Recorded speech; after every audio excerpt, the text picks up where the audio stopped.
All right, so now we're going to take a look at the overhead squat. Gabe is going to demonstrate that for us. So before we get into all the technical jargon, let's take a look at what is an overhead squat. Go ahead, Gabe. We'll do maybe 3 reps.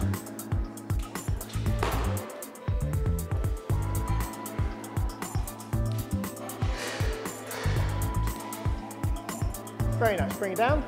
All right. So what are we looking at here? Well, the overhead squat's probably the most challenging of all the squats out there because you have to actually stabilize this heavy weight in an overhead position, so it's fully engaging in every muscle in the body. Now that being said, there's a couple of ways to first start with the overhead squat, and that is we have to get the bar up overhead. Let's look at a couple of ways that that could happen. Let's try our clean and jerk. So just clean it to your shoulders. So this is called a clean. He cleans it up to his shoulders, then he's gonna put his hands basically where he likes them to be in the overhead squat position. Go wide, hands nice and wide. And then from there, we're gonna push, press or push jerk the weight up overhead. Yeah, that's one way of doing it. Bar down, please. Another way of doing it is actually just doing a full-on snatch. So what's going to happen here is Gabe's going to take his overhead squat width with his hands, and he's going to snatch the bar to an overhead.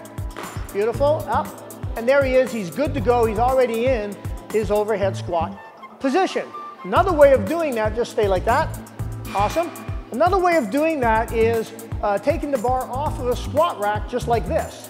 All right, so now we're going to demonstrate how to get into the overhead squat position coming off of a squat rack. Gabe, if you could, you're going to walk in. You're going to take the bar as if you're doing a back squat. However, you're going to place your hands where you are comfortable in the overhead squat position. Once you've got it back here, what Gabe's going to do is he's actually going to do what's called a push-jerk motion. Go ahead, Gabe. To get that bar up overhead. Once it's up overhead, the same application applies where he's trying to rotate his elbows forward. His hands are acting like they're pulling apart even though they're not. Go ahead, overhead squat. Same exact movement. Beautiful. Now, bring it back down on the back of your head and absorb. Yeah, beautiful. That little absorption, please make note of that. It seems like nothing, but when you're using heavy weight, you want to absorb the weight. Gabe, just show that again, please. Crank it up right here, beautiful. And then when the weight comes down, yeah, go down with the bar so it doesn't smack you in the back of your neck. The beautiful thing about doing the overhead squat in a squat rack or out of a squat rack is that it allows you to handle far greater weight, as most people can overhead squat more than they can snatch up into that position. Beautiful. All right, so Gabe's in the overhead squat position. What are we looking at? Well, there's a few things that we really need. One is, once the arms are up overhead, we want to make sure the shoulders stay fully engaged. How are you going to do that? The pit of your elbow is going to help a lot here. So once your arm is up, try to get the pit of your elbow to face straight out in front. That will fully engage your shoulders. Second, try to pull the bar apart without allowing your hands to slide. That will once again, fully engage two things, the shoulders and the skeletal system. We're going to try and keep that bar fully aligned with his heels so that the full movement straight down and straight up will engage that. One last thing that I really want you to focus on, and that is inside your shoes, you should be trying to push both your feet out evenly. I'm not talking about rotating your feet outside.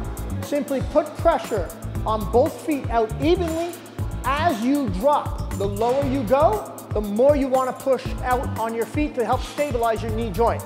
Let's see 5 repetitions. Beautiful. In order for this to count as legit, your hip has to drop lower than your knees. A little bit more pressure in your shoes. That's it. Keep that bar perfectly aligned, super tight. One more repetition, Gabe. Push out, tight arms. Beautiful, bring it down.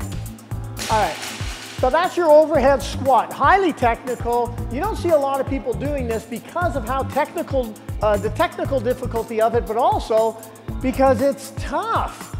So the only real athletes that do this will be the ones who are actually engaging in overhead squats. A lot of people avoid it because it's the real deal.